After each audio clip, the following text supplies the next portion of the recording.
깜깜한 밤 2시, 인적 없는 저수지. 어머님, 안녕히 가세요. 며느리가 휠체어를 잡고 웃었습니다. 다음 생엔 부잣집에서 태어나세요. 시장에서 반찬 파는 집 말고요. 소라야, 이러지 마. 제발 정훈아 엄마야. 어머니가 아들을 불렀습니다. 아들은 대답하지 않았습니다. 고개를 돌렸습니다. 어머니 눈을 끝까지 피했습니다. 어머니, 원망하지 마세요. 크루즈 세계 일주 비용이 필요했거든요. 며느리가 휠체어를 밀었습니다. 첨벙. 68세 시어머니가 차가운 물속으로 빠졌습니다. 34년 전 남편이 죽었습니다. 28살 순자는 8살 아들을 끌어안고 맹세했습니다. 이 아이만큼은 꼭 대학 보내겠다고 새벽 4시에 일어나 반찬을 만들었습니다. 손이 갈라지고 피가 나도 쉬지 않았습니다. 3개월간 점심을 굶어가며 학원비를 마련했습니다.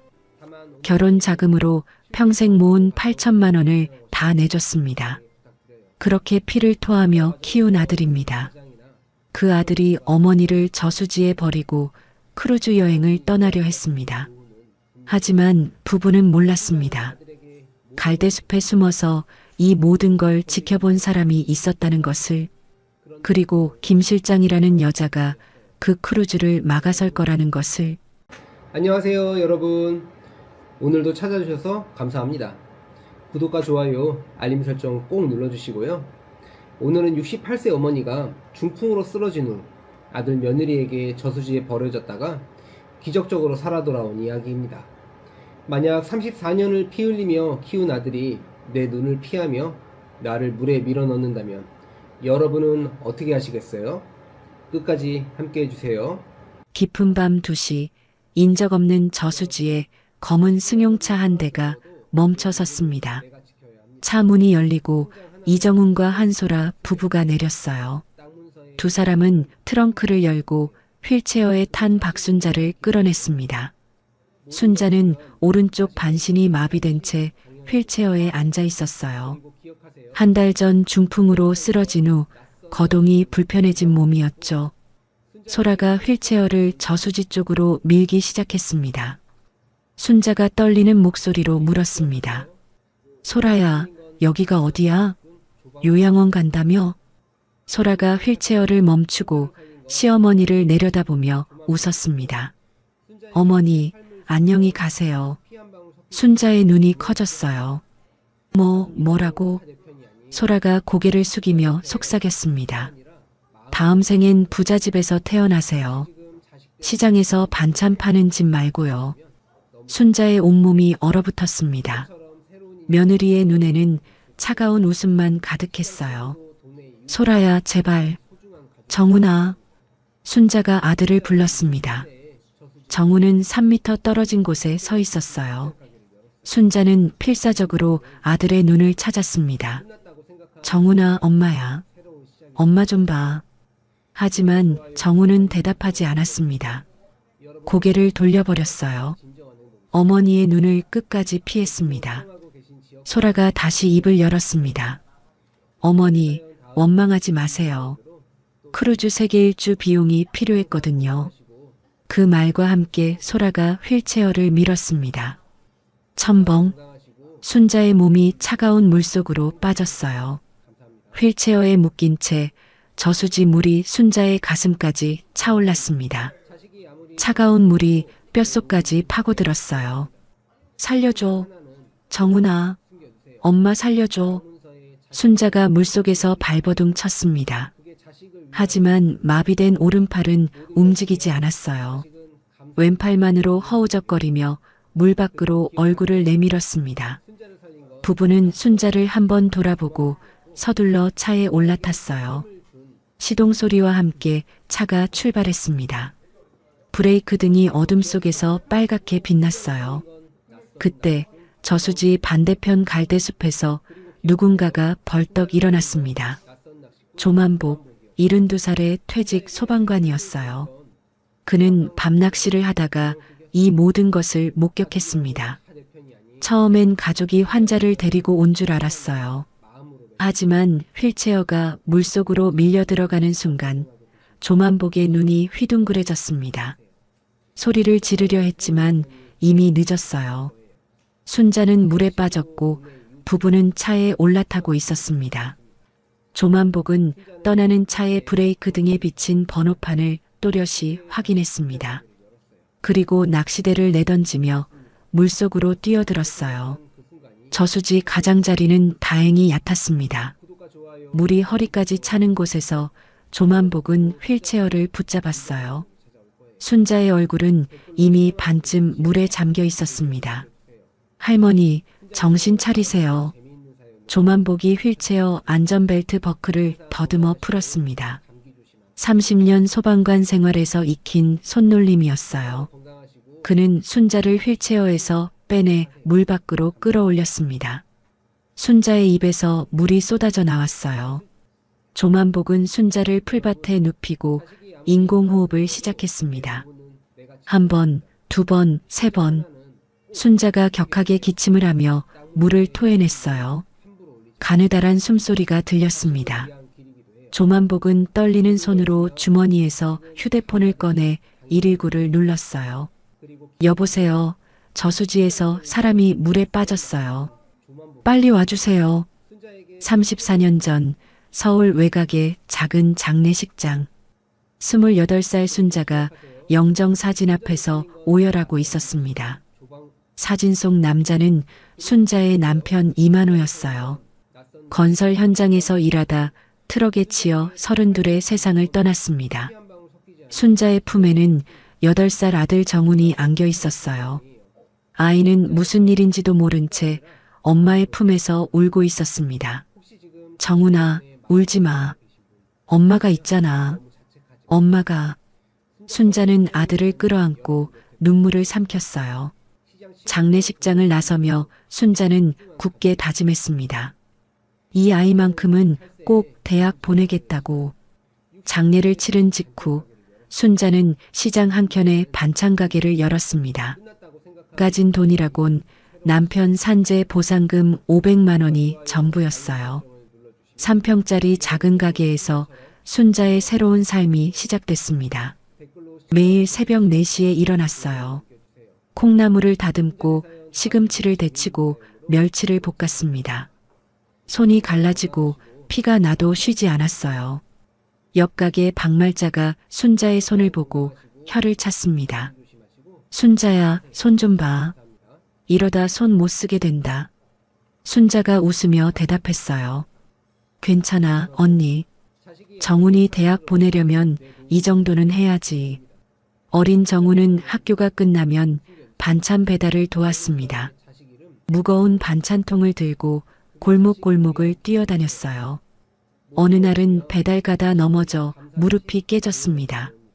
피가 줄줄 흘렀지만 정훈은 울지 않았어요. 엄마, 나 괜찮아. 반찬 안 쏟았어. 그 말에 순자는 아들을 끌어안고 엉엉 울었습니다. 정훈아, 고마워. 우리 아들 고마워. 세월이 흘러 정훈이 중학생이 됐을 때였어요. 어느 날 정훈이 학교에서 돌아와 고개를 숙이고 있었습니다. 정훈아, 왜 그래? 엄마, 애들이 다 학원 다녀. 나도 학원 가고 싶어. 순자의 가슴이 철렁 내려앉았어요. 학원비는 한 달에 30만 원이었습니다. 반찬 가게 수입으로는 도저히 감당할 수 없는 돈이었어요. 그날 밤 순자는 잠을 이루지 못했습니다. 그리고 다음 날부터 점심을 굶기 시작했어요. 아침에 밥 한 숟갈, 저녁에 국물 한 그릇으로 버텼습니다. 3개월을 그렇게 굶었어요. 90만 원을 모아 정훈을 학원에 보냈습니다. 박말자가 걱정스러운 눈으로 물었어요. 순자야, 너 요즘 왜 이렇게 말랐어? 밥은 먹고 다녀? 순자가 웃으며 대답했습니다. 언니, 나 요즘 다이어트 해. 살 빼야 건강하대. 거짓말이었어요. 순자는 점심시간마다 가게 뒤편에서 물만 마시며 배고픔을 참았습니다. 그렇게 아들의 학원비를 만들었어요. 정훈이 고등학교 3학년이 되던 해 기적 같은 일이 일어났습니다. 정훈이 명문대에 합격한 거예요. 합격 발표 날 순자는 시장 한복판에서 주저앉아 울었습니다. 우리 정훈이가 대학 갔어. 우리 정훈이가. 박말자를 비롯한 상인들이 모두 모여들었어요. 순자야, 축하해. 고생 끝났다. 모두가 함께 울었습니다. 34년 동안 피를 토하며 키운 아들이었어요. 드디어 그 노력이 결실을 맺는 순간이었습니다. 대학 등록금 600만 원을 마련하기 위해 순자는 또다시 이를 악물었어요. 새벽 3시에 일어나 반찬을 만들고 밤에는 야식 배달까지 뛰었습니다. 2달 만에 600만 원을 만들었어요. 정훈의 졸업식 날 순자는 가장 깨끗한 옷을 입고 학교에 갔습니다. 갈라진 손은 긴 소매로 숨겼어요. 아들 옆에 서서 사진을 찍을 때 순자는 세상에서 가장 행복한 미소를 지었습니다. 사진사가 말했어요. 어머니, 손 내밀어 보세요. 순자가 황급히 손을 소매 안으로 숨겼습니다. 정훈이 그런 어머니의 손을 붙잡았어요. 갈라지고 굳은 살이 박힌 손이었습니다. 엄마, 고마워. 내가 꼭 효도할게. 정훈의 눈에 눈물이 고였어요. 순자도 눈물을 흘렸습니다. 정훈아, 엄마는 네가 잘 되는 것만 봐도 돼. 그게 효도야. 그때만 해도 순자는 몰랐습니다. 이 아들이 자신을 저수지에 버릴 거라는 것을. 그리고 그날 밤 차가운 물속에서 아들의 이름을 부르게 될 거라는 것을. 5년 전 정훈이 37살이 되던 해였습니다. 어느 날 정훈이 한 여자를 데리고 집에 왔어요. 백화점 명품관에서 일하는 한소라였습니다. 엄마, 이 사람이랑 결혼하고 싶어? 순자는 아들의 얼굴을 바라봤어요. 정훈의 눈이 반짝이고 있었습니다. 순자는 그것만으로도 충분했어요. 그래, 우리 아들이 좋다면 엄마도 좋아. 순자는 소라의 손을 꼭 잡았습니다. 소라야, 우리 정훈이 잘 부탁해. 소라가 고개를 숙이며 대답했어요. 네, 어머니. 잘 모시겠습니다. 결혼 준비가 시작됐습니다. 소라 측에서 예단과 예물 비용으로 3천만 원을 요구했어요. 거기에 신혼집 전세금 보태라며 5천만 원을 더 요구했습니다. 순자는 평생 모은 적금 5천만 원을 털었어요. 반찬가게 권리금 3천만 원까지 내놓았습니다. 34년 동안 피땀 흘려 모은 전 재산이었어요. 박말자가 걱정스러운 눈으로 말했습니다. 순자야, 너무 무리하는 거 아니야? 노후 자금은 어떡하려고? 순자가 웃으며 대답했어요. 언니 괜찮아. 아들 잘 사는 거 보는 게 내 노후야. 결혼식 날 순자는 한복을 곱게 차려입고 아들 옆에 섰습니다. 하객들 앞에서 인사를 받을 때 순자의 눈에 눈물이 고였어요. 드디어 아들을 장가 보내는구나. 감격스러웠습니다. 결혼 초기 소라는 순자에게 다정하게 굴었어요. 명절 때마다 찾아와 과일 박스를 들고 왔습니다. 어머니, 건강하셔야 해요. 순자는 그런 며느리가 예뻐 죽겠었어요. 박말자에게 자랑도 했습니다. 우리 며느리는 정말 착해. 복 받았어, 내가. 하지만 순자가 모르는 게 있었어요. 소라는 정훈에게만 있을 때 완전히 다른 얼굴을 보였습니다. 여보, 시어머니가 또 전화했어.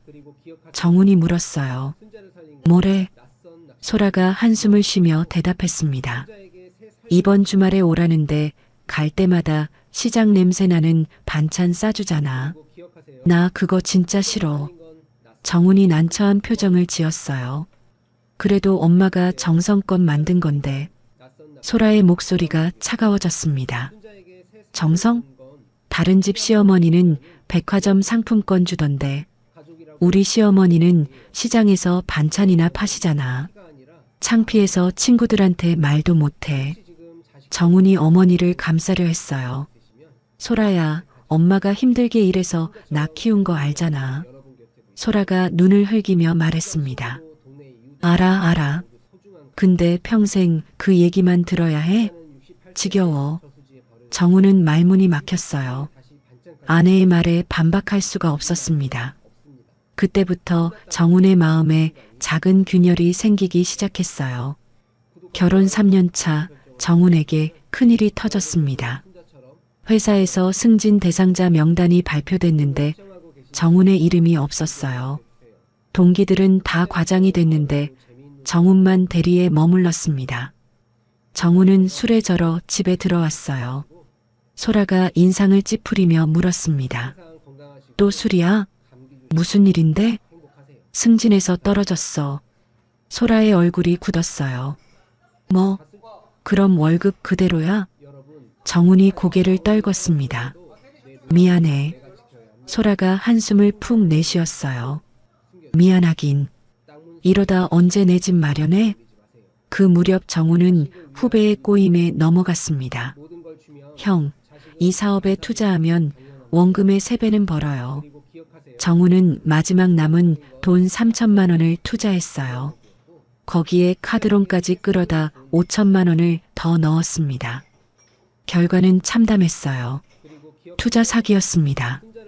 정훈은 한순간에 8천만 원 빚더미에 앉았어요. 빚쟁이들이 집으로 전화하기 시작했습니다. 소라가 전화를 받고 정훈에게 소리쳤어요. 이게 뭐야? 빚이 8천만 원이라고? 정훈이 바닥에 무릎을 꿇었습니다. 소라야, 미안해. 다 갚을게. 소라가 차갑게 내려다봤어요. 뭘로 갚아? 월급 300만 원으로? 소라가 서랍에서 서류 뭉치를 꺼냈습니다. 이거 알아? 이혼 서류야. 서명해. 정훈의 얼굴이 하얗게 질렸어요. 소라야, 제발. 한 번만 기회를 줘. 소라가 서류를 테이블에 내려놓으며 말했습니다. 기회? 좋아. 딱 하나 방법이 있어. 정훈이 고개를 들었어요. 뭔데? 소라가 정훈의 눈을 똑바로 바라봤습니다. 시어머니한테 돈 받아. 시골에 땅 있잖아. 그거 팔면 56천은 나올 거야. 정훈의 표정이 일그러졌어요. 엄마한테? 엄마는 이미 결혼할 때 다 줬잖아. 소라가 코웃음을 쳤습니다. 땅은 남겨뒀잖아. 어차피 시어머니 돌아가시면 내 거야. 미리 받는 거지 뭐. 정훈은 대답하지 못했어요. 소라의 말이 귓가에 맴돌았습니다. 그 후로 소라의 압박은 점점 심해졌어요. 매일 밤 정훈에게 시어머니 돈 얘기를 꺼냈습니다. 빚쟁이들 또 전화했어. 이번 달 이자 못 내면 집에 찾아온대. 정훈이 머리를 감싸쥐었어요. 알았어, 알았다고. 그럼 시어머니한테 말해. 땅 팔라고. 정훈은 점점 지쳐갔습니다. 아내의 말에 반박할 힘도 없어졌어요. 어느새 정훈의 마음속에서 어머니의 자리가 작아지고 있었습니다. 어느 날 소라가 서류 한 장을 들고 왔어요. 여보, 이거 사인해. 정훈이 서류를 받습니다. 이게 뭐야? 시어머니 사망보험이야. 2억짜리. 정훈의 눈이 휘둥그레졌어요. 뭐? 사망보험? 소라가 태연하게 대답했습니다. 시어머니 연세가 있으시잖아. 만약에 돌아가시면 우리한테 2억이 나와. 빚 갚고도 남지. 정훈이 고개를 저었어요. 이건 너무한 거 아니야? 소라가 정훈의 어깨를 감싸며 속삭였습니다. 뭐가 너무해. 요즘 다 이렇게 해. 시어머니도 68이야. 언제 무슨 일이 생길지 모르잖아. 정훈은 망설였어요. 하지만 소라의 집요한 설득에 결국 서류에 도장을 찍었습니다. 그렇게 순자도 모르는 사이에 사망보험이 가입됐어요. 그해 가을, 평소처럼 반찬 가게를 운영하던 순자에게 갑자기 이상이 생겼습니다. 오른쪽 팔에 힘이 쭉 빠지는 느낌이 들었어요. 순자가 중얼거렸습니다. 이게 왜 이러지? 손에 들고 있던 반찬통이 바닥에 떨어졌어요. 순자의 몸이 휘청거렸습니다. 옆 가게 박말자가 달려왔어요. 순자야, 순자야. 순자의 눈이 풀리며 그대로 쓰러졌습니다. 박말자가 급히 119에 전화했어요. 여보세요. 사람이 쓰러졌어요. 빨리 와주세요. 구급차가 도착해 순자를 병원으로 이송했습니다. 의사가 정훈 부부에게 설명했어요. 뇌혈관이 막혀서 오른쪽 반신에 마비가 왔습니다. 중풍입니다. 정훈의 얼굴이 굳었어요. 중풍이요? 치료하면 나을 수 있나요? 의사가 고개를 끄덕였습니다. 재활 치료를 꾸준히 하면 호전될 수 있습니다. 다만 시간이 좀 걸립니다. 소라가 끼어들었어요. 비용은 얼마나 들어요? 입원비와 재활 치료비 합하면 한 달에 300만 원 정도 예상하시면 됩니다. 병원 복도로 나온 소라가 정훈을 잡아 끌었습니다. 여보, 한 달에 300이야. 우리 지금 빚이 8천인데 이걸 어떻게 감당해? 정훈이 난처한 표정을 지었어요. 그래도 엄마인데. 소라가 정훈의 말을 끊었습니다. 시골에 빈집 있잖아. 거기서 모시자. 우리가 가끔 가서 보면 되잖아. 정훈은 한참을 망설였어요. 하지만 빚독촉에 시달리는 현실 앞에서 결국 고개를 끄덕였습니다. 정훈 부부는 박말자와 시장 상인들에게 말했어요. 어머니를 좋은 요양원에 모시기로 했습니다. 박말자가 물었습니다. 요양원? 어디 있는 데야? 나도 문병 가게. 소라가 웃으며 대답했어요. 면회가 당분간 어렵대요. 어머니 안정이 필요하다고. 박말자는 이상한 느낌이 들었지만 더 묻지 않았습니다. 순자는 병원이 아닌 시골 빈집으로 옮겨졌어요. 먼지 쌓인 방에 이불 하나 깔린 채 순자는 누워 있었습니다. 정훈이 떠나기 전에 말했어요. 엄마, 조금만 참아. 일주일에 한 번씩 올게.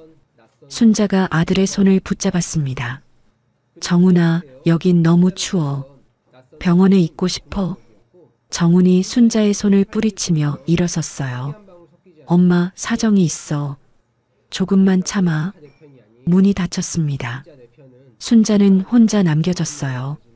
마비된 몸으로 순자는 기어다녀야 했습니다. 화장실 가는 것도 물 마시는 것도 혼자 해결해야 했어요. 일주일에 한 번 부부가 찾아왔습니다. 식료품을 던져두듯 놓고 금방 떠났어요. 순자와 눈도 마주치지 않았습니다. 창문 너머로 아들의 차가 사라지는 것을 보며 순자는 눈물을 흘렸습니다. 정훈아, 내가 뭘 잘못했니? 내가 뭘? 차가운 방 안에서 순자의 흐느낌만이 메아리 쳤어요. 그렇게 한 달이 지났습니다. 순자는 몰랐어요. 며느리가 훨씬 더 끔찍한 계획을 세우고 있다는 것을. 시골 빈집에 순자가 방치된 지 한 달이 지났습니다. 박말자는 그동안 정훈에게 수십 번 전화를 걸었어요. 정훈아, 요양원 이름 좀 알려줘. 순자 보러 가게. 정훈은 매번 핑계를 댔습니다. 이모, 요즘 어머니 상태가 안 좋아서 면회가 어려워요. 그래도 이름은 알려줘. 내가 꽃이라도 보내게. 제가 나중에 연락드릴게요. 정훈은 전화를 끊어버렸어요. 박말자는 수화기를 내려놓으며 혼잣말을 했습니다. 이상하다. 아무리 바빠도 그렇지 요양원 이름 하나 못 알려주나. 박말자의 마음 한켠에 불안함이 자리 잡았어요. 하지만 설마 하는 마음에 더 이상 캐묻지 못했습니다. 그 무렵 소라는 정훈에게 끔찍한 계획을 꺼냈어요. 거실 소파에 앉은 소라가 정훈을 불렀습니다. 여보, 이리 와봐. 정훈이 다가가자 소라가 휴대폰 화면을 보여줬어요. 크루즈 세계 일주 여행 광고였습니다. 이거 봐. 3개월 동안 세계 일주야. 꿈만 같지 않아? 정훈이 고개를 저었어요. 우리가 무슨 돈으로 크루즈를 가? 소라가 정훈의 눈을 똑바로 바라봤습니다. 돈은 있어. 어디에? 소라가 낮은 목소리로 말했어요. 시어머니 시골 땅 팔면 6천만 원은 나와. 거기에 보험금 2억까지 합치면. 정훈의 얼굴이 굳었습니다. 보험금? 그건 엄마가 돌아가셔야 나오는 거잖아. 소라가 고개를 끄덕였어요. 그래, 맞아. 정훈이 벌떡 일어났습니다. 미쳤어? 지금 무슨 소리 하는 거야? 소라가 차갑게 말했어요. 미친 게 아니라 현실을 보자는 거야. 시어머니 병원비 한 달에 300이야. 우리 빚이 8천이야. 이 돈 어디서 나와? 정훈이 고개를 숙였습니다. 그래도 그건. 소라가 정훈의 앞에 무릎을 꿇고 앉았어요. 여보, 시어머니 연세가 68이야. 중풍의 반신마비야. 요양원에 넣어봤자 몇 년이나 더 사시겠어. 소라야, 제발. 소라의 목소리가 더 달콤해졌습니다. 우리가 조금만 빨리 보내드리는 거야. 어차피 시어머니도 저렇게 사는 게 힘드실 거야. 편하게 해드리는 거지. 정훈은 손으로 귀를 막았어요. 하지만 소라의 말이 계속 들려왔습니다. 빚 갚고 크루즈 가고 새 출발하는 거야. 시어머니 시골 땅으로 크루즈 예약해 놓을게. 2주 후에 출항이야.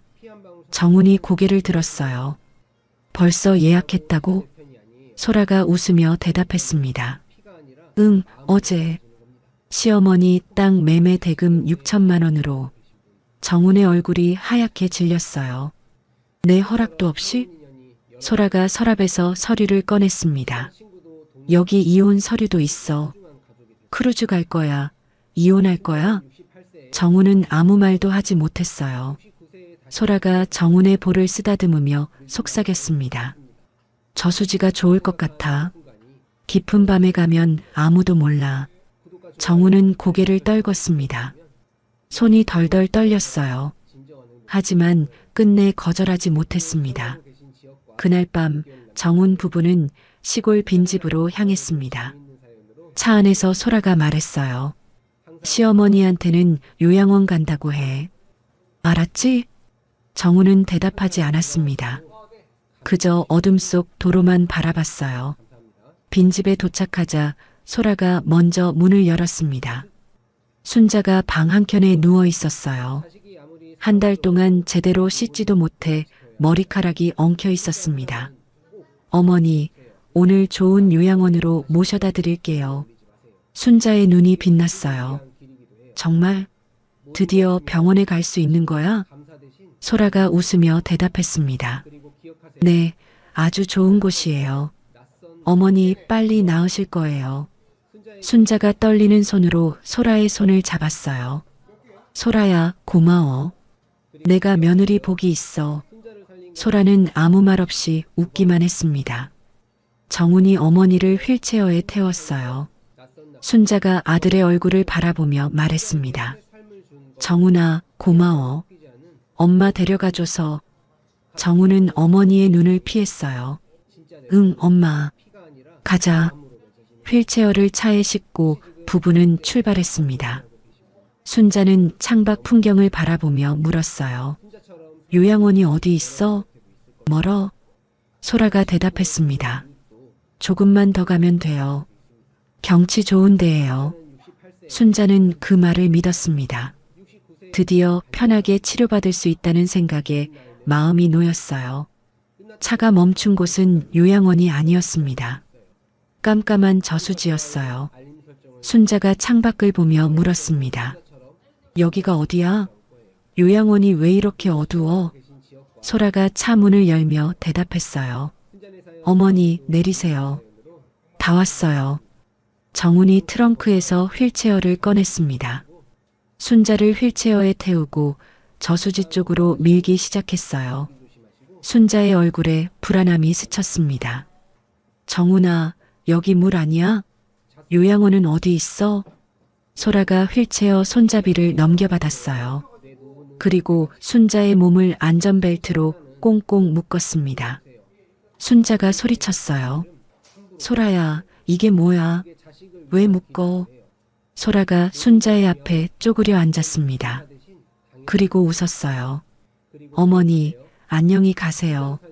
순자의 눈이 커졌습니다. 뭐라고? 소라가 고개를 숙이며 속삭였어요. 다음 생엔 부잣집에서 태어나세요. 시장에서 반찬 파는 집 말고요.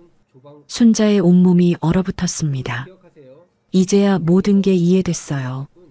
요양원은 처음부터 없었습니다. 소라야, 제발. 내가 뭘 잘못했어.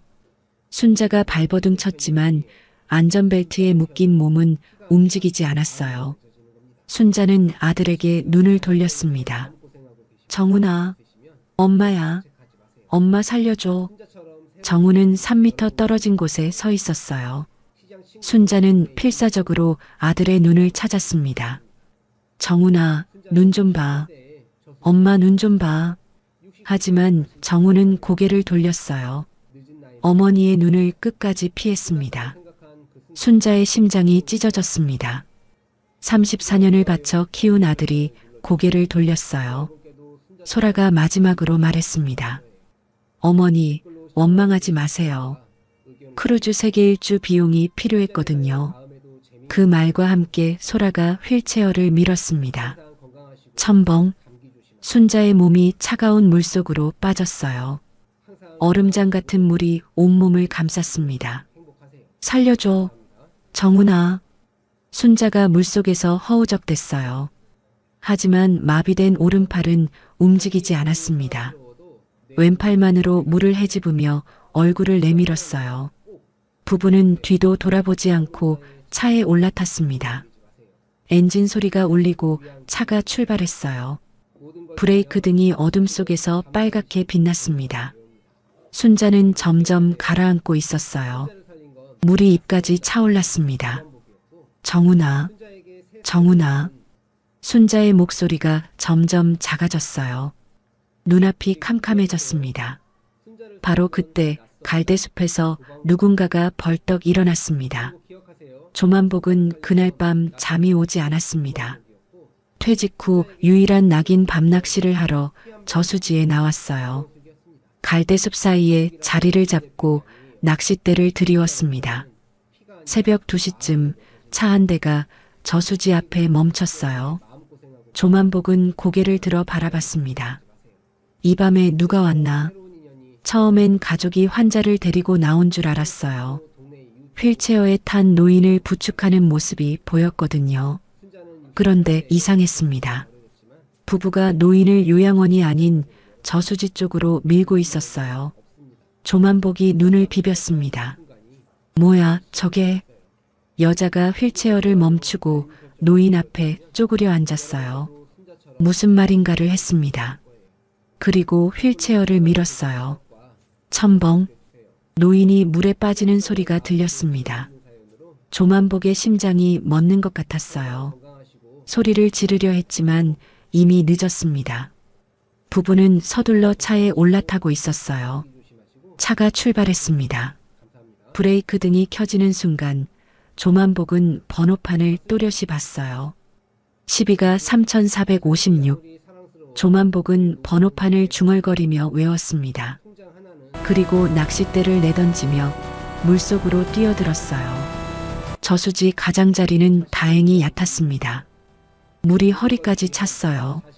조만복은 가라앉는 휠체어를 향해 헤엄쳤습니다. 순자의 얼굴이 물속에 잠기려 하고 있었어요. 입에서 물방울이 올라왔습니다. 할머니, 정신 차리세요. 조만복이 휠체어를 붙잡았어요. 30년 소방관 생활에서 익힌 손놀림으로 안전벨트 버클을 더듬었습니다. 찰칵, 버클이 풀렸어요. 조만복은 순자를 휠체어에서 빼내 물 밖으로 끌어올렸습니다. 풀밭에 순자를 눕히고 인공호흡을 시작했어요. 한 번, 두 번, 세 번. 순자가 격하게 기침을 하며 물을 토해냈습니다. 가느다란 숨소리가 들렸어요. 휴, 살았다. 조만복은 떨리는 손으로 휴대폰을 꺼내 119를 눌렀습니다. 여보세요. 저수지에서 사람이 물에 빠졌어요. 빨리 와주세요. 구급차가 도착해 순자를 병원으로 이송했습니다. 조만복도 함께 응급실로 갔어요. 의사가 순자를 살펴본 후 말했습니다. 저체온증이 있지만 생명은 건졌습니다. 조금만 늦었으면 위험했어요. 조만복이 가슴을 쓸어내렸어요. 다행이다, 다행이야. 잠시 후 경찰이 도착했습니다. 형사가 조만복에게 물었어요. 어르신, 상황을 설명해 주시겠습니까? 조만복이 그날 밤 본 것을 모두 말했습니다. 부부가 할머니를 휠체어에 태워서 저수지에 밀어 넣었어요. 제가 똑똑히 봤습니다. 형사가 수첩에 받아 적었어요. 차 번호는 기억하십니까? 조만복이 고개를 끄덕였습니다. 12가 3456. 브레이크 등에 비춰서 확실히 봤어요. 형사가 고개를 숙여 인사했어요. 귀중한 증언 감사합니다. 어르신 덕분에 피해자가 살았습니다. 경찰은 순자에게도 질문했습니다. 하지만 순자는 충격에서 벗어나지 못한 상태였어요. 정훈아, 정훈아. 순자는 아들 이름만 중얼거릴 뿐 다른 말을 하지 못했습니다. 다음 날 아침 저수지 사건이 지역 뉴스에 보도됐어요. 어젯밤 저수지에서 60대 여성이 휠체어에 탄 채 물에 빠진 것을 낚시객이 발견해 구조했습니다. 경찰은 살인미수 가능성을 열어두고 수사 중입니다. 시장에서 반찬 가게를 운영하는 박말자가 텔레비전을 보다 멈췄어요. 화면에 비친 저수지와 휠체어. 설마. 박말자의 얼굴이 하얗게 질렸습니다. 순자가 요양원에 갔다던 게 한 달 전이었어요. 그런데 정우는 요양원 이름조차 알려주지 않았습니다. 박말자는 급히 가게 문을 닫고 병원으로 달려갔어요. 응급실에 도착한 박말자가 간호사에게 물었습니다. 어젯밤 저수지에서 구조된 할머니요. 어디 계세요? 간호사가 병실 번호를 알려줬어요. 박말자가 병실 문을 열었습니다. 침대에 누워있는 사람은 순자였어요. 얼굴이 창백하고 눈이 풀려 있었습니다. 순자야. 박말자가 달려가 순자를 끌어안았어요. 눈물이 쏟아졌습니다. 순자야, 대체 무슨 일이야? 요양원에 있다며. 왜 저수지에서 발견된 거야? 순자가 박말자를 바라봤습니다. 눈에 눈물이 고였어요. 말자야. 정훈이가. 순자는 말을 잇지 못하고 울음을 터뜨렸습니다.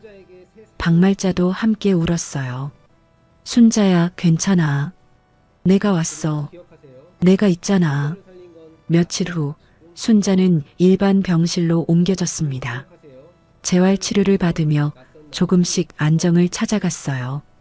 그 무렵 순자는 한 여자를 만났습니다. 재활치료실에서 매일 마주치는 중년 여성이었어요. 어머니, 오늘도 치료받으러 오셨어요? 순자가 고개를 끄덕였습니다. 네, 당신은요? 여자가 웃으며 대답했어요. 저는 시어머니 간병 때문에 매일 와요. 교통사고로 입원하셨거든요. 여자의 이름은 김영숙, 55살이었습니다. 크루즈 전문 여행사에서 예약팀장으로 일하고 있었어요. 영숙은 순자에게서 어머니의 모습을 봤습니다. 10년 전 돌아가신 친정어머니와 비슷한 인상이었어요. 어머니, 보호자분은 안 오세요? 순자의 얼굴에 그림자가 졌습니다. 보호자, 없어요. 영숙이 의아한 표정을 지었어요. 자녀분은요? 순자가 고개를 숙였습니다. 아들이 있긴 한데. 순자의 눈에 눈물이 맺혔어요. 영숙은 더 묻지 않았습니다. 며칠이 지나고 순자와 영숙은 재활치료실에서 자주 대화를 나눴어요. 영숙은 순자에게 자신의 이야기를 털어놓았습니다. 저도 어머니한테 잘 못했어요. 10년 전에 돈 벌러 해외로 갔거든요. 그 사이에 어머니가 돌아가셨어요. 영숙의 눈에 눈물이 고였습니다. 임종도 못 지켰어요. 그게 평생 한이에요. 순자가 영숙의 손을 잡았어요. 그런 사정이 있었구나. 영숙이 순자를 바라봤습니다. 어머니 보면 우리 엄마 생각이 나요. 그래서 더 잘해드리고 싶어요. 순자는 영숙에게 마음이 열렸어요. 그리고 처음으로 자신의 이야기를 털어놓았습니다. 사실은 내가 저수지에서 구조된 사람이야. 영숙의 눈이 커졌어요. 네, 뉴스에서 본 그 사건이요? 순자가 고개를 끄덕였습니다. 우리 아들이, 며느리가 나를 물에 빠뜨렸어. 영숙은 충격에 말을 잇지 못했어요. 순자가 천천히 그날 밤의 일을 이야기했습니다. 결혼 자금으로 8천만 원을 줬던 일, 중풍으로 쓰러지자 시골 빈집에 방치한 일, 그리고 저수지에 버린 일. 영숙의 손이 부들부들 떨렸어요. 어떻게 자식이 그럴 수 있어요? 영숙은 분노로 얼굴이 붉어졌습니다. 그리고 순자의 손을 꼭 잡았어요. 어머니, 제가 도와드릴게요. 반드시요. 순자가 고개를 저었습니다. 됐어. 이제 다 지난 일이야. 영숙이 단호하게 말했어요. 지난 일이 아니에요. 그 나쁜 놈들 가만두면 안 돼요. 영숙은 잠시 생각하다가 물었습니다. 어머니, 혹시 아들 며느리 이름 아세요? 순자가 대답했어요. 이정훈, 한소라. 영숙이 휴대폰을 꺼냈습니다. 제가 여행사에서 일해요. 혹시 몰라서 확인해 볼게요. 그날 저녁 박말자가 순자의 병실을 찾아왔습니다. 손에 서류 봉투를 들고 있었어요. 순자야, 이것 봐. 박말자가 봉투에서 종이를 꺼냈습니다. 크루즈 세계 일주 예약 확인서였어요. 내 시골 빈집 정리하다가 서랍에서 찾았어. 정훈이 부부가 크루즈 여행을 예약했더라. 순자의 눈이 커졌어요. 크루즈? 예약 확인서에는 이정훈, 한소라 이름이 적혀 있었습니다. 출항일은 2주 후였어요. 그때 영숙이 병실 문을 열고 들어왔습니다. 어머니, 확인했어요. 이정훈, 한소라 이름으로 저희 회사에서 예약됐어요. 영숙이 예약 확인서를 보고 고개를 끄덕였어요. 맞아요, 이거예요. 6천만 원짜리 세계 일주. 순자의 손이 떨렸습니다. 그 돈, 내 땅 판 돈이야. 영숙의 얼굴이 굳었어요. 어머니를 죽이려 하고 그 돈으로 여행을 간다고요? 영숙이 주먹을 불끈 쥐었습니다. 그 배 제가 막을게요. 반드시요. 순자가 영숙을 바라봤어요. 처음으로 눈에 불꽃이 일었습니다. 영숙아, 정말 막을 수 있어? 영숙이 고개를 끄덕였습니다. 제가 20년 동안 여행사에서 일했어요. 방법은 있어요. 박말자가 순자의 손을 잡았어요. 순자야, 이제 가만히 있으면 안 돼. 같이 싸우자. 순자는 두 사람을 번갈아 바라봤습니다. 그리고 천천히 고개를 끄덕였어요. 그래, 싸워보자. 순자의 눈에 처음으로 복수의 불꽃이 타올랐습니다. 다음 날 아침, 김영숙은 여행사로 출근했습니다. 사무실에 앉자마자 컴퓨터를 켜고 예약 내역을 다시 확인했어요. 이정훈, 한소라. 크루즈 세계 일주 6천만 원. 출항일 2주 후. 영숙의 손이 떨렸습니다. 어머니를 죽이려 하고 그 돈으로 여행을 떠나다니 도저히 용서할 수 없었어요. 영숙은 본사 대표실로 향했습니다. 비서에게 말했어요. 대표님 면담 좀 부탁드립니다. 급한 건이에요. 잠시 후 영숙은 대표실 문을 열었습니다. 대표 박진호가 의자에 앉아 서류를 보고 있었어요. 김 팀장, 무슨 일이야? 영숙이 자리에 앉으며 말했습니다. 대표님, 말씀드릴 게 있습니다. 영숙은 순자에게 들은 이야기를 모두 전했어요. 아들과 며느리가 어머니를 저수지에 빠뜨린 일, 그 직후 어머니 땅을 팔아 크루즈를 예약한 일, 지금 경찰 수사가 진행 중이라는 것까지. 대표의 얼굴이 점점 굳어졌습니다. 그게 사실이야? 영숙이 예약 확인서를 내밀었어요. 이 사람들이 저희 회사에서 예약한 고객입니다. 출항일에 승선하면 안 됩니다. 대표가 서류를 훑어봤습니다. 한참을 고민하더니 입을 열었어요. 김 팀장, 이건 우리가 판단할 문제가 아니야. 경찰 수사 결과가 나와야. 영숙이 말을 끊었습니다. 대표님, 만약 이 사람들이 배에 타고 떠나면 어떻게 됩니까? 세계 일주는 3개월이에요. 그 사이에 수사가 끝나도 잡을 수 없어요. 대표가 고개를 끄덕였어요. 그건 그렇지만 영숙이 단호하게 말했습니다. 우리 회사가 살인미수 범죄자의 도주를 도와준 꼴이 됩니다. 뉴스에 나가면 회사 이미지가 어떻게 되겠습니까? 대표의 표정이 변했어요. 잠시 생각하더니 결정을 내렸습니다. 알았어. 예약 취소해. 승선 불어야. 영숙이 고개를 숙였어요. 감사합니다, 대표님. 그날 오후 영숙은 병원으로 달려갔습니다. 순자의 병실 문을 열며 말했어요. 어머니, 됐어요. 크루즈 예약 취소시켰어요. 순자와 박말자가 눈을 크게 떴습니다. 정말? 영숙이 고개를 끄덕였어요. 네, 출항일에 승선 못해요. 그 나쁜 놈들. 박말자가 손뼉을 쳤습니다. 잘됐다. 영숙 씨 정말 고마워요. 순자는 말없이 영숙의 손을 잡았어요. 눈에 눈물이 고였습니다. 영숙아, 고마워. 정말 고마워. 영숙이 순자의 손을 꼭 쥐었어요. 어머니, 이제 시작이에요. 고소장을 접수해야 해요. 순자의 얼굴에 두려움이 스쳤습니다. 고소? 아들을? 영숙이 고개를 끄덕였어요. 어머니, 그 사람들이 한 짓을 생각해 보세요. 가만두면 안 돼요. 박말자도 거들었습니다. 순자야, 영숙 씨 말이 맞아. 이번엔 네가 나서야 해. 순자는 한참을 망설였어요. 34년을 바쳐 키운 아들이었습니다. 아무리 원망스러워도 피를 나눈 자식이었어요. 하지만 저수지에서 고개를 돌리던 아들의 모습이 떠올랐습니다. 어머니 눈을 끝까지 피하던 그 모습. 순자가 이를 악물었어요. 그래, 고소하자. 이틀 후 순자는 박말자의 부축을 받으며 경찰서를 찾았습니다. 휠체어에 앉은 채 조서실로 들어갔어요. 형사가 순자에게 물었습니다. 피고소인과의 관계가 어떻게 되십니까? 순자가 떨리는 목소리로 대답했어요. 아들과 며느리입니다.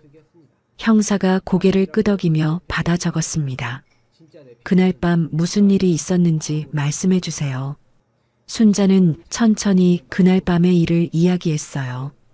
요양원에 간다는 거짓말, 저수지에서 휠체어에 묶인 일, 며느리가 웃으면서 휠체어를 민 일, 아들이 고개를 돌린 일.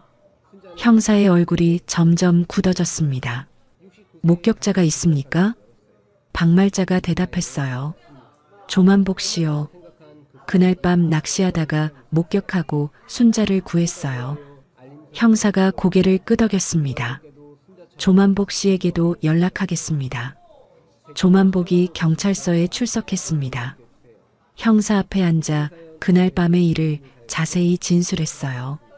제가 갈대숲에서 낚시를 하고 있었습니다. 새벽 2시쯤 차가 오더니 부부가 내렸어요. 형사가 물었습니다. 그 부부를 직접 보셨습니까? 조만복이 고개를 끄덕였어요. 네, 여자가 휠체어를 밀어서 할머니를 물에 빠뜨렸습니다. 남자는 옆에 서서 지켜보기만 했어요. 차 번호는 기억하십니까? 12가 3456. 브레이크 등 불빛에 비쳐서 확실히 봤습니다. 형사가 수첩을 덮으며 말했어요. 귀중한 증언 감사합니다. 체포영장 청구하겠습니다. 조만복이 물었습니다. 그 부부 언제 잡습니까? 형사가 대답했어요. 도주 우려가 있어서 크루즈 출항일에 체포할 계획입니다. 2주가 지났습니다. 크루즈 출항 당일 부산항 크루즈 터미널. 정훈과 소라가 캐리어를 끌며 터미널에 들어섰어요. 소라의 얼굴에 환한 웃음이 번졌습니다. 여보, 드디어 세계 일주다. 3개월 동안 신나게 놀자. 정훈은 어색하게 웃었어요. 마음 한켠이 불편했지만 내색하지 않았습니다. 체크인 카운터 앞에 줄을 섰어요. 잠시 후 직원이 부부의 여권을 확인했습니다. 직원의 표정이 굳었어요. 컴퓨터 화면을 몇 번 확인하더니 말했습니다. 손님, 죄송합니다. 예약이 취소되어 있습니다. 소라의 얼굴이 일그러졌어요. 뭐라고요? 취소? 6천만 원 냈는데요. 직원이 난처한 표정을 지었습니다. 본사 결정입니다. 승선하실 수 없습니다. 소라가 카운터를 두드리며 소리쳤어요. 지금 장난해요? 책임자 불러요. 정훈이 소라를 말렸습니다. 소라야, 진정해. 진정? 6천만 원이야. 6천만 원. 소라가 발을 동동 굴렀어요. 바로 그때 뒤에서 누군가가 다가왔습니다. 이정훈 씨, 한소라 씨 맞습니까? 정훈이 돌아봤어요. 형사 2명이 서 있었습니다. 네, 그런데요. 형사가 수갑을 꺼냈어요. 살인미수 혐의로 체포합니다. 묵비권이 있고 변호사를 선임할 수 있습니다. 철커덕. 정훈의 손목에 수갑이 채워졌습니다. 소라가 비명을 질렀어요. 뭐야? 살인미수? 무슨 소리야? 형사가 소라에게도 수갑을 채웠습니다. 당신도 공동 피의자입니다. 소라가 발버둥 쳤어요. 시어머니가 미쳤어. 우리가 뭘 했다고. 형사가 차갑게 말했습니다. 저수지에서 피해자를 물에 빠뜨린 혐의입니다. 목격자도 있습니다. 소라의 얼굴이 하얗게 질렸어요. 목격자? 정훈은 고개를 떨궜습니다. 아무 말도 하지 못했어요. 형사들이 부부를 끌고 터미널을 나섰습니다. 주변 사람들이 수군거렸어요. 저 사람들 뭐야?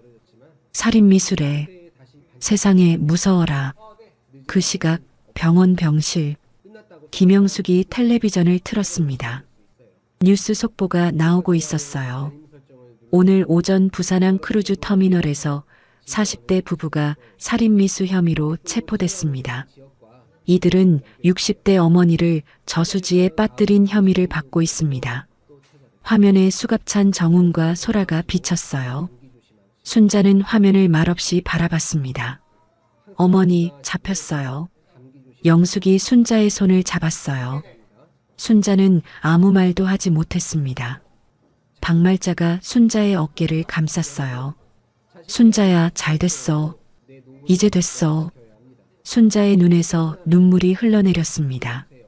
기쁨인지 슬픔인지 알 수 없는 눈물이었어요. 34년을 바쳐 키운 아들이 수갑을 차고 끌려가는 모습. 순자는 그 장면을 끝까지 지켜봤습니다. 영숙이 순자의 손을 꼭 잡아줬어요. 어머니, 울어도 돼요. 실컷 우세요. 순자는 영숙의 손을 잡고 소리 없이 울었습니다. 박말자도 함께 눈물을 흘렸어요. 세 사람은 한동안 말없이 텔레비전을 바라봤습니다. 창밖으로 햇살이 비쳐 들어왔어요. 정훈 부부가 체포된 지 3개월이 지났습니다. 첫 재판이 일주일 앞으로 다가왔어요. 순자는 병원에서 재활치료를 받으며 조금씩 회복하고 있었습니다. 오른팔에 힘이 조금씩 돌아왔어요. 휠체어 없이 지팡이로 몇 걸음 걸을 수 있게 됐습니다. 그날 오후 병실 문이 벌컥 열렸어요. 낯선 여자가 들어섰습니다. 60줄에 접어든 여자였어요. 순자가 고개를 들었습니다. 누구세요? 여자가 순자 앞에 털썩 무릎을 꿇었어요. 어머님, 저 소라 엄마예요. 제발 고소 취하해 주세요. 소라의 친정 어머니였습니다. 눈이 퉁퉁 부어 있었어요. 어머님, 소라가 잘못했어요. 제가 대신 사죄드릴게요. 순자가 고개를 저었습니다. 사죄요? 당신 딸이 나를 물에 빠뜨렸어요. 죽이려고 했다고요. 소라 어머니가 바닥에 이마를 박았어요. 알아요, 알아요. 소라가 미쳤어요. 하지만 감옥에 가면 인생이 끝나요. 제발 한 번만 봐주세요. 순자의 표정이 굳었습니다. 나도 인생이 끝날 뻔했어요. 차가운 물속에서 죽을 뻔했다고요. 소라 어머니가 고개를 들었어요. 눈에 눈물이 가득했습니다. 어머님, 합의금 드릴게요. 얼마든지요. 제발 고소만 취하해 주세요. 순자가 단호하게 말했습니다. 돈으로 될 일이 아니에요. 돌아가세요. 소라 어머니의 표정이 변했어요. 애원하던 눈빛이 차갑게 식었습니다. 어머님, 정말 이러실 거예요? 순자가 고개를 끄덕였어요. 네, 이럴 거예요. 소라 어머니가 천천히 일어났습니다. 치마에 묻은 먼지를 털며 말했어요. 좋아요. 그럼 두고 보세요. 이대로 안 끝나요. 소라 어머니는 씩씩거리며 병실을 나갔습니다. 문이 쾅 닫혔어요. 순자는 한참 동안 닫힌 문을 바라봤습니다. 가슴이 쿵쾅거렸어요. 며칠 후 이상한 일이 벌어졌습니다. 인터넷에 순자에 대한 글이 올라온 거예요. 살인미수 피해자라는 할머니의 진실. 글에는 순자의 병원비 영수증 사진이 첨부돼 있었어요. 개인정보가 고스란히 드러나 있었습니다. 글 내용은 충격적이었어요. 이 할머니는 돈 때문에 아들을 감옥에 보내려는 나쁜 어머니입니다. 아들이 불쌍합니다. 댓글이 수백 개 달렸어요. 아들을 고소하다니 천벌 받을련. 돈이 그렇게 좋아? 자식을 감옥에? 저런 시어머니한테 시달린 며느리가 불쌍하네. 악성 댓글이 쏟아졌습니다. 순자를 욕하는 글이 끊이지 않았어요. 김영숙이 병실로 달려왔습니다. 어머니, 이거 보셨어요? 영숙이 휴대폰 화면을 보여줬어요. 순자의 얼굴이 하얗게 질렸습니다. 이게 뭐야? 내 병원비 영수증이 왜 여기 있어? 영숙이 이를 악물었어요. 분명 소라 어머니 짓이에요. 그날 협박하고 갔잖아요. 순자의 손이 떨렸습니다. 화면을 내려보니 욕설이 가득했어요. 자식 감옥 보내는 년이 사람이냐? 차라리 죽었으면 아들이 편했겠다. 저 나이 먹고 돈밖에 모르는 늙은이. 순자의 가슴이 찢어지는 것 같았어요. 숨이 막혔습니다. 영수가 나. 순자가 가슴을 움켜쥐었어요. 얼굴이 붉게 달아올랐습니다. 어머니. 영숙이 순자를 부축했어요. 순자의 몸이 휘청거렸습니다. 간호사 좀 와주세요. 영숙이 소리쳤어요. 간호사가 달려왔습니다. 순자가 침대에서 스르르 쓰러졌어요. 눈이 풀리고 의식이 흐려졌습니다. 의사가 순자를 진찰한 후 영숙에게 말했습니다. 혈압이 급격히 올랐습니다. 스트레스가 원인인 것 같아요. 영숙이 물었어요. 많이 위험한가요?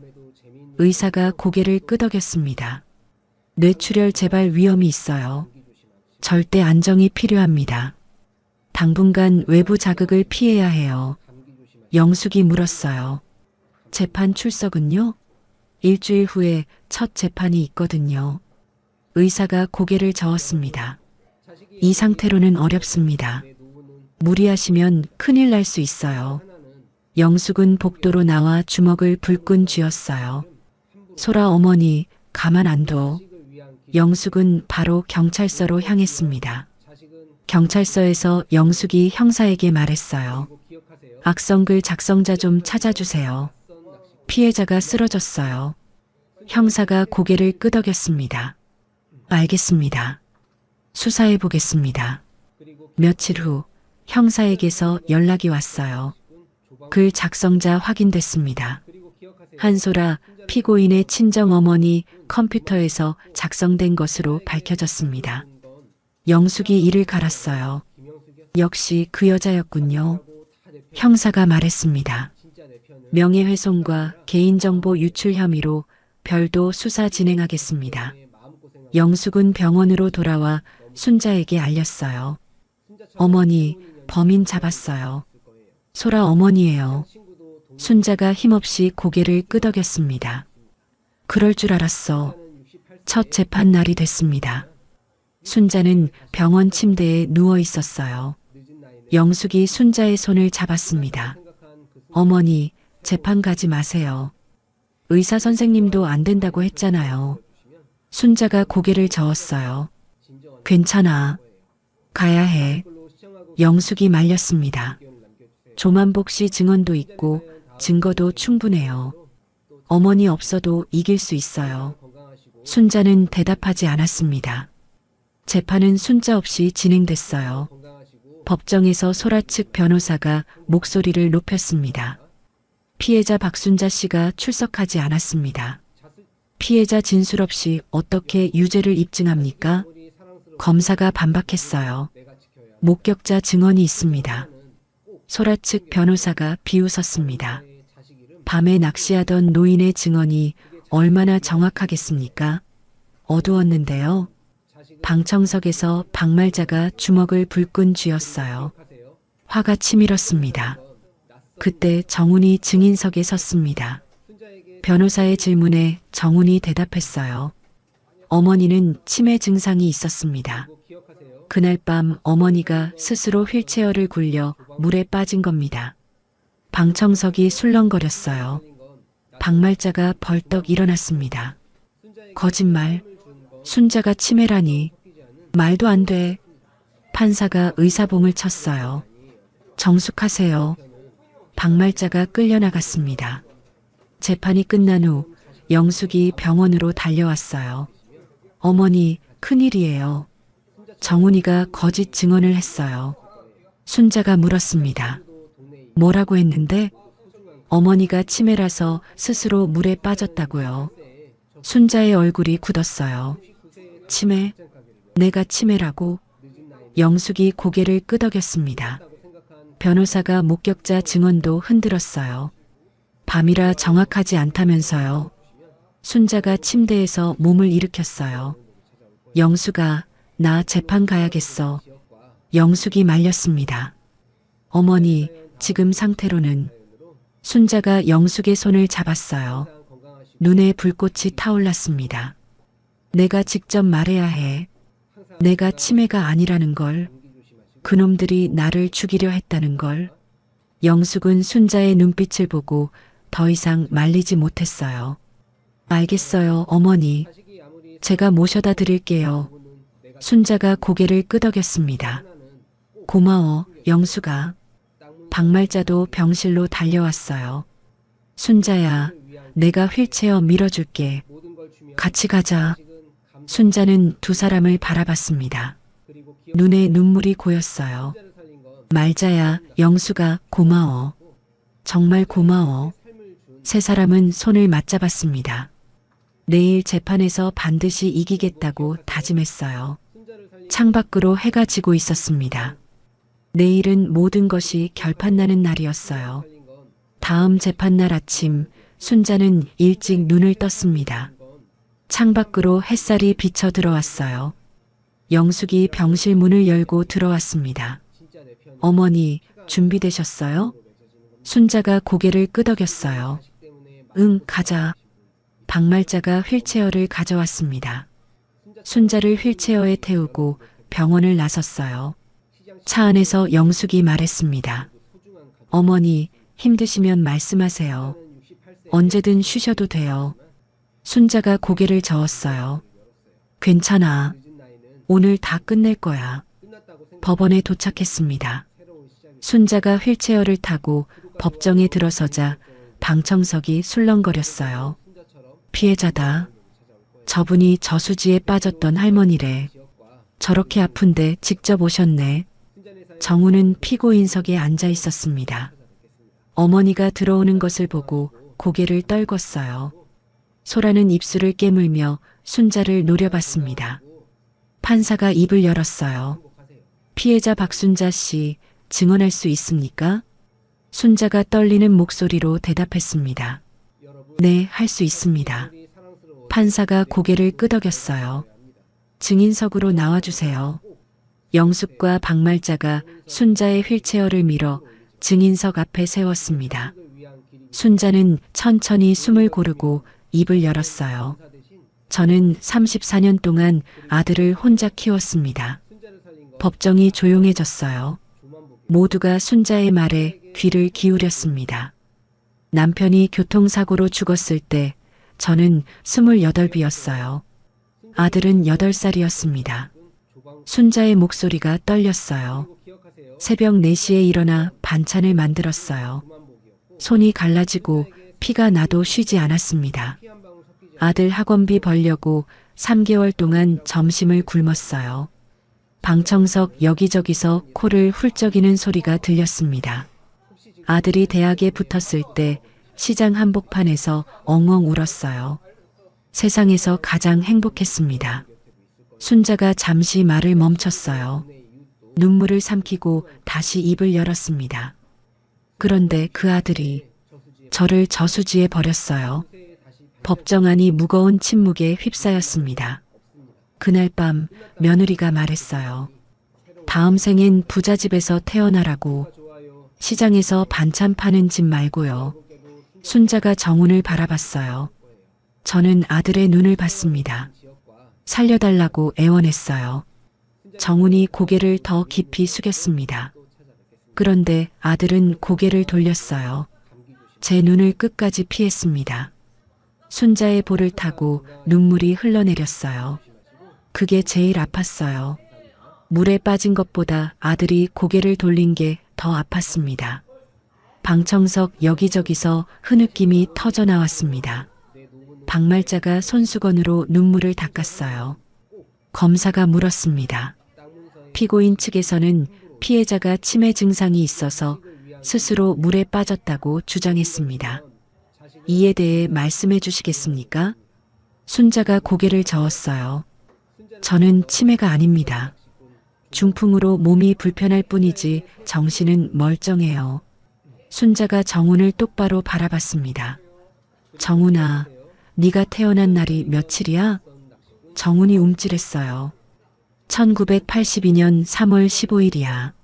네가 처음 걸은 날은 1983년 2월 8일이고 네가 처음 엄마라고 부른 날은 1983년 5월 3일이야. 법정이 술렁거렸습니다. 치매 환자가 이걸 기억해? 34년 전 일을 날짜까지? 정훈이 얼굴을 손으로 감쌌어요. 어깨가 들썩거렸습니다. 다음으로 조만복이 증인석에 섰습니다. 저는 그날 밤 저수지에서 낚시를 하고 있었습니다. 조만복이 그날 밤의 일을 자세히 증언했어요. 처음엔 가족이 환자를 데리고 온 줄 알았습니다. 그런데 여자가 휠체어를 물속으로 밀었어요. 검사가 물었습니다. 피고인들을 직접 보셨습니까? 조만복이 고개를 끄덕였어요. 네, 여자가 휠체어를 밀었고 남자는 옆에 서서 지켜보기만 했습니다. 어두운 밤에 어떻게 확인하셨습니까? 차 헤드라이트가 켜져 있었어요. 그리고 떠날 때 브레이크 등의 번호판이 비쳤습니다. 12가 3456 확실히 봤습니다. 소라 측 변호사가 반박했어요. 증인은 70대 노인입니다. 밤에 시력이 좋지 않을 텐데 정확히 보셨다고 확신합니까? 조만복이 당당하게 대답했습니다. 저는 30년 동안 소방관으로 일했어요. 화재 현장에서 사람 구하는 훈련을 받았습니다. 어둠 속에서 사람 분간하는 건 제 특기예요. 변호사가 말문이 막혔습니다. 박말자가 증인석에 섰습니다. 눈이 벌겋게 부어 있었어요. 저는 순자랑 40년 지기 친구입니다. 박말자가 순자의 과거를 증언했어요. 순자는 아들 대학 등록금 마련하려고 3개월 동안 점심을 굶었어요. 저한테는 다이어트 한다고 거짓말했죠. 박말자의 목소리가 떨렸습니다. 졸업식 날 순자 손을 봤어요. 갈라지고 굳은 살이 박힌 손이었습니다. 그 손을 소매로 숨기고 아들 옆에서 사진을 찍었어요. 박말자가 울먹였어요. 그렇게 키운 아들이에요. 피를 토하며 키운 아들이라고요. 그런데 그 아들이 엄마를 물에 빠뜨렸어요. 방청석 곳곳에서 흐느낌이 터졌습니다. 마지막으로 김영숙이 증인석에 섰어요. 저는 크루즈 여행사 예약팀장입니다. 피고인들이 저희 회사에서 크루즈를 예약했습니다. 영숙이 예약 확인서를 증거로 제출했어요. 6천만 원짜리 세계 일주였습니다. 예약 날짜는 피해자를 저수지에 빠뜨린 바로 다음 날이에요. 법정이 술렁거렸습니다. 그 돈은 피해자 박순자 씨의 시골 땅을 판 돈입니다. 어머니를 죽이고 그 돈으로 여행을 가려 한 겁니다. 영숙이 정훈과 소라를 똑바로 바라봤어요. 저도 10년 전에 어머니를 잃었습니다. 임종도 못 지켰어요. 그게 평생 한입니다. 영숙의 눈에 눈물이 고였습니다. 그런데 이 사람들은 살아계신 어머니를 손으로 죽이려 했어요. 용서받을 수 없습니다. 검사가 최종 구형을 했습니다. 피고인 이정훈에게 징역 15년, 피고인 한소라에게 징역 20년을 구형합니다. 소라가 벌떡 일어났어요. 억울해요. 시어머니가 거짓말하는 거예요. 판사가 의사봉을 쳤습니다. 정숙하세요. 형사가 소라를 끌어내렸어요. 소라가 발버둥 치며 소리쳤습니다. 시어머니, 왜 이래요? 제가 뭘 그렇게 잘못했어요? 순자는 대답하지 않았어요. 그저 소라를 말없이 바라볼 뿐이었습니다. 일주일 후 선고 공판이 열렸습니다. 판사가 입을 열었어요. 피고인들의 범행은 인륜을 저버린 폐륜 범죄입니다. 판사가 정훈을 바라봤습니다. 피고인 이정훈은 34년간 혼자서 자신을 키워준 어머니를 살해하려 했습니다. 그 어머니가 점심을 굶어가며 학원비를 벌었다는 사실을 알면서도 그랬습니다. 정훈이 고개를 떨궜어요.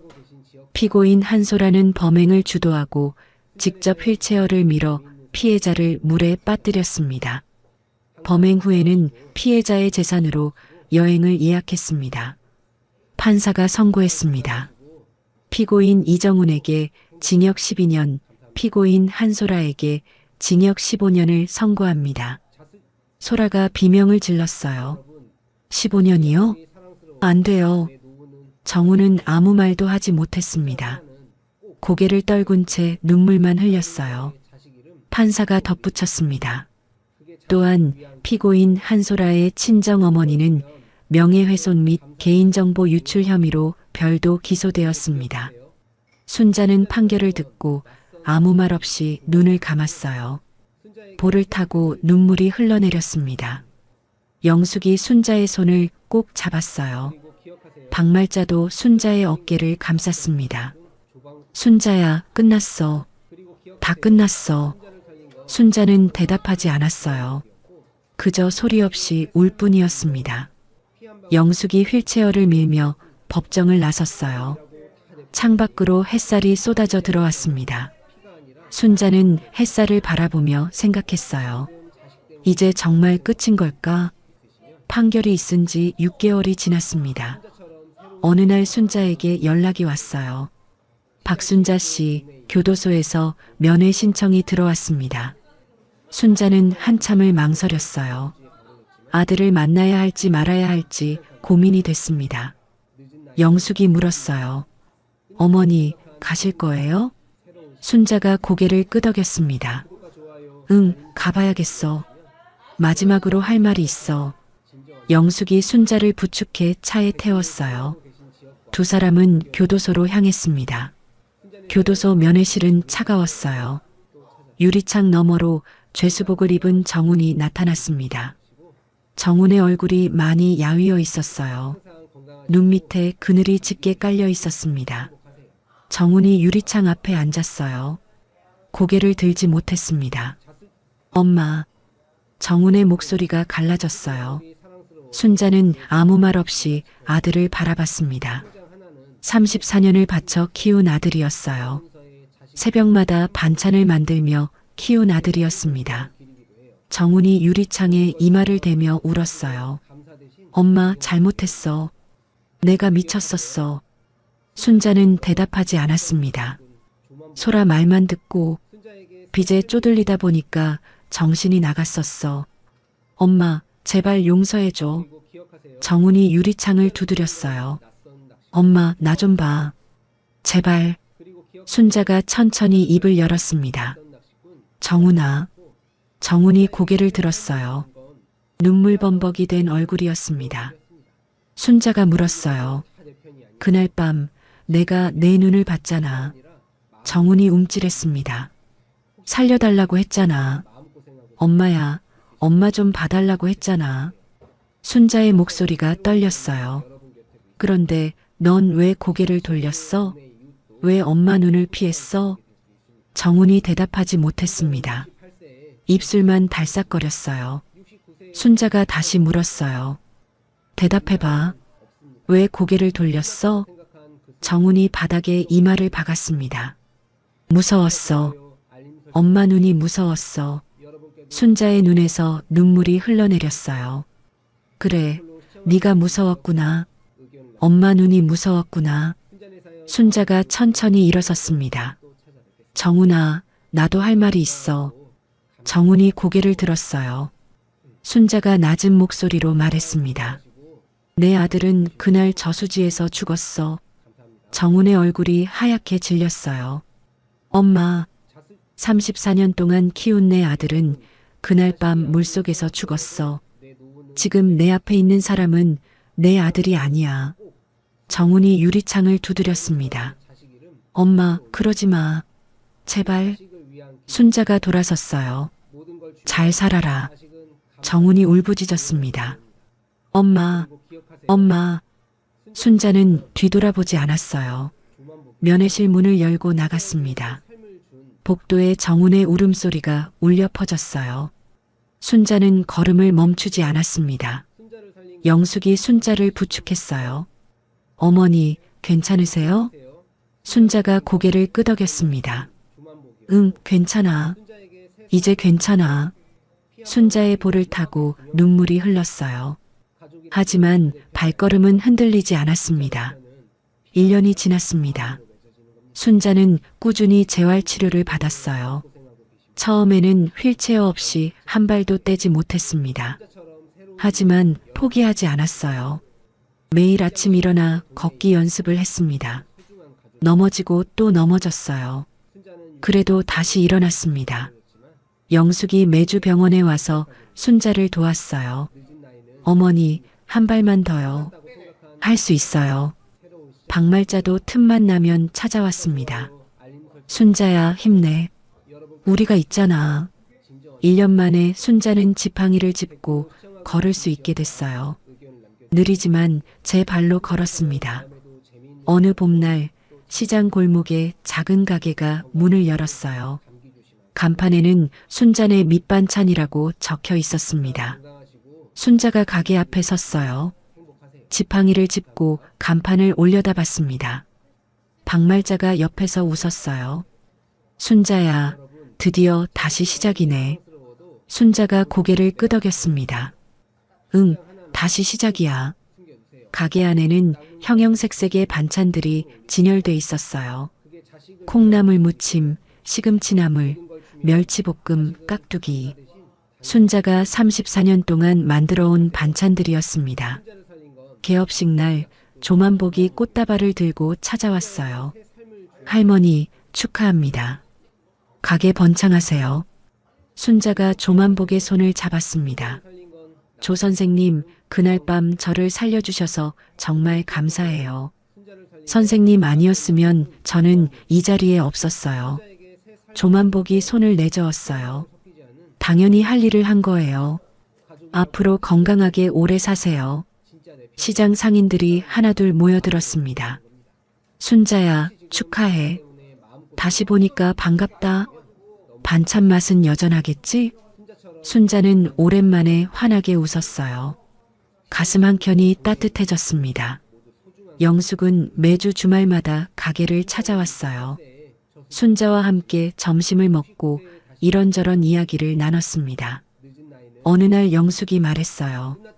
어머니, 저 어머니를 처음 봤을 때 우리 엄마 생각이 났어요. 순자가 영숙을 바라봤습니다. 10년 전에 엄마 임종을 못 지킨 게 평생 한이었거든요. 그런데 어머니를 만나면서 그 한이 조금 풀린 것 같아요. 영숙의 눈에 눈물이 고였어요. 어머니한테 잘해드리는 게 우리 엄마한테 효도하는 거라고 생각했어요. 순자가 영숙의 손을 꼭 잡았습니다. 영숙아, 고마워. 내 덕분에 내가 살았어. 순자가 영숙을 끌어안았어요. 너는 이제 내 딸이야. 알았지?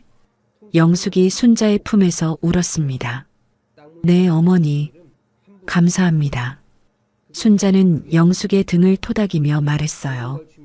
반찬 많이 싸줄 테니까 자주 와. 영숙이 울면서 웃었어요. 네, 매주 올게요. 어느 저녁 가게 문을 닫은 순자가 집으로 향했습니다. 지팡이를 짚고 천천히 걸었어요. 집에 도착해 불을 켰습니다. 거실 한쪽에 남편의 영정 사진이 놓여 있었어요. 순자가 영정 앞에 앉았습니다. 사진 속 남편이 웃고 있었어요. 여보, 나왔어. 순자가 사진을 바라보며 말했어요. 정훈이 일은 당신도 알지? 그 애가 그렇게 될 줄은 몰랐어. 순자의 눈에 눈물이 고였습니다. 근데 이제 괜찮아. 좋은 사람들이 내 곁에 있어. 영숙이도 있고 말자도 있고 조 선생님도 있어. 순자가 미소를 지었어요. 이제 잘 살 수 있을 것 같아. 당신 걱정 안 해도 돼. 순자가 영정 사진을 쓰다듬었습니다. 당신 곁에 갈 때까지 열심히 살게. 지켜봐줘. 다음 날 아침 순자는 새벽 5시에 일어났어요. 예전처럼 4시는 아니었지만 그래도 일찍 일어났습니다. 가게로 향하는 길, 시장 골목에 불빛이 하나둘 켜지고 있었어요. 상인들이 하루를 준비하고 있었습니다. 순자가 가게 문을 열었어요. 오늘도 반찬을 만들어야 했습니다. 콩나물을 씻고 시금치를 데쳤어요. 멸치를 볶고 깍두기를 담갔습니다. 손이 예전만큼 빠르지는 않았어요. 하지만 괜찮았습니다. 천천히 해도 됐어요. 가게 문 앞에 첫 손님이 도착했습니다. 순자가 웃으며 인사했어요. 어서 오세요. 손님이 반찬을 고르며 물었어요. 사장님, 여기 반찬 맛있다고 소문났던데요? 순자가 고개를 끄덕였습니다. 네, 34년 동안 만들어 온 반찬이에요. 맛있게 드세요. 손님이 반찬을 사서 나갔어요. 순자는 손님의 뒷모습을 바라보며 미소 지었습니다. 시장 골목에 햇살이 쏟아져 들어왔어요. 순자는 지팡이를 짚고 가게 앞에 섰습니다. 오가는 사람들이 순자에게 인사했어요. 순자야, 오늘도 힘내. 반찬 맛있어. 순자는 손을 흔들며 대답했습니다. 고마워요. 또 와요. 지팡이를 짚고 서 있는 순자의 모습 위로 따스한 햇살이 내려앉았어요. 시장 골목의 가게 불빛이 환하게 빛났습니다. 순자의 새로운 하루가 시작되고 있었어요. 순자의 이야기 어떠셨나요? 차가운 저수지 물보다 더 차가웠던 건 아들이 돌린 고개였습니다. 하지만 순자는 그 차가움 속에서도 다시 일어섰어요. 시작하기 전에 미리 말씀드려야 할 게 있었는데요. 아들 며느리가 어머니를 저수지에 빠뜨리고 크루즈 여행을 예약했다니 드라마도 아니고 세상에 이런 일이 있나 싶으셨을 거예요. 하지만 실제로 2023년 한 해에만 노인학대 신고가 2만 건을 넘었습니다. 그중 가해자의 80% 이상이 가족이었어요. 자식에게 버림받는 부모, 순자만의 이야기가 아닙니다. 다만 오늘 사연은 실제 경험담을 바탕으로 각색한 것이라는 점 양해 부탁드려요. 전달 과정에서 일부 과장이나 극적 요소가 더해졌을 수 있습니다. 하지만 이 이야기가 주는 교훈은 분명해요. 순자는 아들에게 모든 것을 줬습니다. 적금도 권리금도 시골 땅까지. 그런데 돌아온 건 차가운 저수지였어요. 여러분, 자식이 아무리 사랑스러워도 내 노후는 내가 지켜야 합니다. 통장 하나는 꼭 숨겨두세요. 땅 문서에 자식 이름 함부로 올리지 마세요. 그게 자식을 위한 길이기도 해요. 모든 걸 주면 자식은 감사 대신 당연함을 배웁니다. 그리고 기억하세요. 순자를 살린 건 낯선 낚시꾼 조만복이었고, 순자에게 새 삶을 준 건 피 한 방울 섞이지 않은 김영숙이었습니다. 가족이라고 다 내 편이 아니에요. 진짜 내 편은 피가 아니라 마음으로 맺어지는 겁니다. 혹시 지금 자식 때문에 마음고생하고 계신 분 있으시면 너무 자책하지 마세요. 순자처럼 새로운 인연이 여러분 곁에도 있을 거예요. 시장 친구도 동네 이웃도 모두 소중한 가족이 될 수 있습니다. 순자는 68세에 저수지에 버려졌지만 69세에 다시 반찬 가게를 열었어요. 늦은 나이는 없습니다. 끝났다고 생각한 그 순간이 새로운 시작일 수 있어요. 구독과 좋아요, 알림 설정을 눌러주시면 여러분께도 순자처럼 진정한 행복이 찾아올 거예요. 댓글로 시청하고 계신 지역과 의견을 남겨주세요. 순자네 사연 다음에도 재미있는 사연으로 또 찾아뵙겠습니다. 항상 건강하시고 감기 조심하시고 행복하세요. 감사합니다.